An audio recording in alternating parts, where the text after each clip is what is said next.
What's good? My beautiful, precious, beautiful, smart, wonderful, amazing, super, super wonderful girls. What's good? How y'all doing, man? Back at it again. We back. Back at it again with the what? What is it? What we about to do? What time is it? You know what time it is. Somebody say it's story time. Okay, and we back at it again with the boom. Children of Color Storybook Bible. Yes, ma'am. You know how we do, man. All right, so now, last time we left off at David and Goliath. That was a good story. Boy, let me tell you, that was a good story. Man, God is just so amazing, ain't he? So, we're going to keep it moving, though. We got another story we got to go ahead and get to, all right? So, the next story is going to be right here. The Ethiopian Messenger, page 74, okay? So 74 is just a 7 and a 4 put together, 74, all right? So let's go, get there. Come on, page 74, hurry up. I win. I'm there, the Ethiopian Messenger, and I'm guessing that's the Ethiopian Messenger right there. All right, Mr. Messenger Man. Let's see. King David's son, Absalom, rebelled against his father and caused the Israelites to turn against the king's men in battle. David loved his son Absalom, even though he had disobeyed and done wrong. Despite their differences, David made it clear that no one was to harm Absalom. When Absalom saw that he would be defeated, he ran. As Absalom was riding his mule, it went under a large oak tree. The branches were thick, and Absalom's head got caught in the tree. Can you imagine that? You just riding and whoop, get knocked out by a tree. Crazy.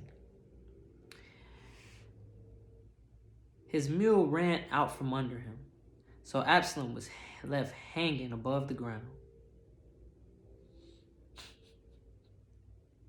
So what they said is his head, he just ran. His head just get caught in the tree.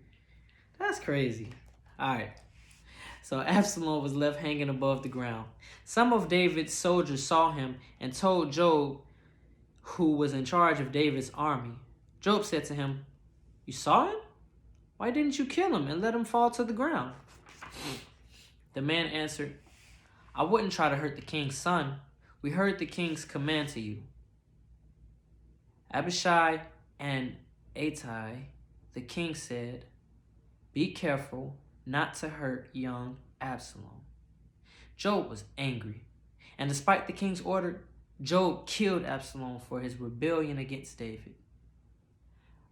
Ahimaaz, son of Zadok, spoke to Joab. Man, I ain't gonna lie, I be struggling with these names. I know y'all be seeing it.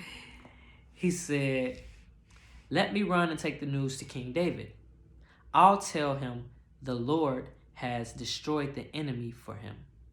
But Joab knew that Ahimaaz only wanted to tell David in order to get attention.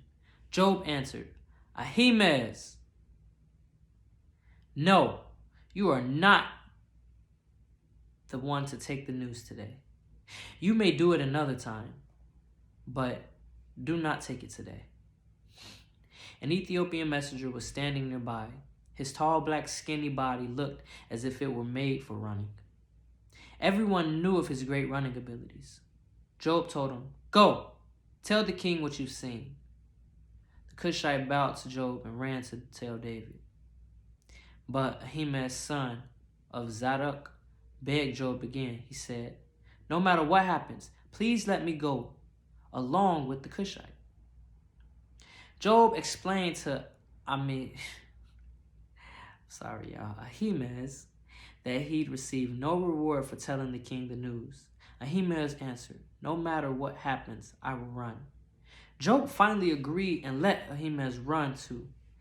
Then Ahimaaz ran by the way of the Jordan Valley and passed the Cushite. Now David was sitting between the inner and outer gates of the city. The watchman went up to the roof by the gate walls. As he looked up, he saw a man running alone. He shouted to tell King David. The king said, "If he is alone, he is bringing good news." The man came nearer and nearer to the city. Then the watchman saw another man running. The watchman called to the gatekeeper, "Look, another man is running alone." The king said, "He is also bringing good news." The watchman said, "I think the first man runs like Ahimaaz, son of Zadok." The king said, "Ahimaaz is a good man. He must be bringing good news." Then Ahimaaz called a greeting to the king. He bowed face down on the ground to the king. He said, "Praise the Lord your God. The Lord has defeated the men who you were against, my king." The king asked, "Is young Absalom all right?" Ahimaaz answered, "When Joab sent me, I saw some great excitement, but I don't know what it was." The king said, "Step over here and wait." So Ahimaaz stepped aside and stood there. Then the Cushite arrived. He said, "Master and king, hear the good news. Today the Lord has punished the people who were against you." The king asked the Cushite, "Is young Absalom all right?" The Cushite answered, "May your enemies be like the young man. May all who come to hurt you be like the young man." The king knew Absalom was dead. He was very upset. He went to the room over the city gate and cried. Ahimaaz had wanted the king's attention, but he refused to tell David the whole truth. Only the Ethiopian messenger had the courage to carry the bad news to the king.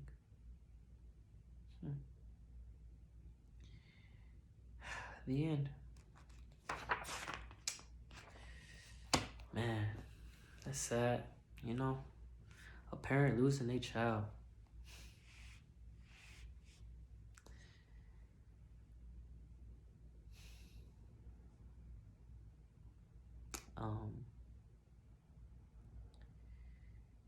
What I want y'all to know most out of this story is that I love y'all so much, and I'ma always love y'all no matter what you do, you know. I'ma always love you, protect you, provide for you. I'ma always care for you. I'ma always be there for y'all. Even like in the story, man, King David, you know, his son even went against him, and he was like,